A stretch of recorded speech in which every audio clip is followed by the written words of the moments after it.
చేసుకుంటున్నా అఫీషియల్ గా చేసుకుంటున్నా వారం రోజులు. అందుకే మొత్తం హల్దీ, మెహందీ, సంగీతు అన్ని కొత్తగా లగ్గం చేసుకుంటేటుంటుందో అట్లా చేసుకుంటున్నా అని చెప్పాడు. అంతకంటే బాగా అయితే నేనేం చెప్పినా అంటే మరి మల్లారెడ్డి గారు అంటే మల్లారెడ్డి గారు, తర్వాత మేడం పేరు కల్పన. సపరేట్ పని చేయన్నా ఎన్నెవరు పెళ్లి వాళ్ళంటే పాపం వాళ్ళు ఇబ్బంది పెడుతుంది.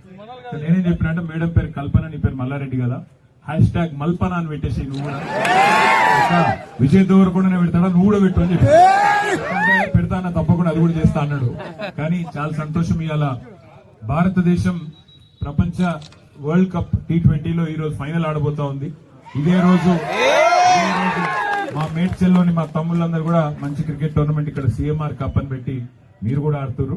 చాలా చాలా సంతోషం. మరి ఇప్పుడు ఇంకా ఎండాకాలం పూర్తిగా షురూ కాకముందు ఎండలైతే దంతున్నాయి కాబట్టి ఎక్కువ ఆలస్యం చేయకుండా పెద్దలు మల్లారెడ్డి గారి స్ఫూర్తితో, వారిలో ఉండే ఉత్సాహం, వారిలో ఉండే జోష్ మీ మేడ్చల్ యూత్ మొత్తంలో, తెలంగాణ యూత్ మొత్తంలో ఉండాలి. మళ్ళా తిరిగి కేసీఆర్ గారు ముఖ్యమంత్రి అయ్యేదాకా ఇదే జోష్ కోరుకుంటూ మా ఆడబిడ్డలందరూ ఇక్కడ ఉన్నారు. వారందరికీ ముఖ్యంగా కొత్తగా గెలిచిన కౌన్సిలర్లు, అట్లాగే వీరోచితంగా పోరాడి ఓడిపోయిన మన కంటెస్టెంట్ అభ్యర్థులు, అలాగే చైర్మన్ గారు ఇద్దరు, 3 మున్సిపాలిటీలు ఉంటే 2 మున్సిపాలిటీలు మల్లన్న గారు గెలుచుకున్నారు. మరి ఆ ఇద్దరు చైర్మన్లకు, అదేవిధంగా రాష్ట్ర వ్యాప్తంగా ఉండే ఆడబిడ్డలందరికీ హృదయపూర్వకంగా అంతర్జాతీయ మహిళా దినోత్సవ శుభాకాంక్షలు కూడా తెలియజేసుకుంటూ వారికి కూడా సన్మాన కార్యక్రమం పెట్టినారంట మల్లారెడ్డి గారు. అది ఫస్టా? ఓకే.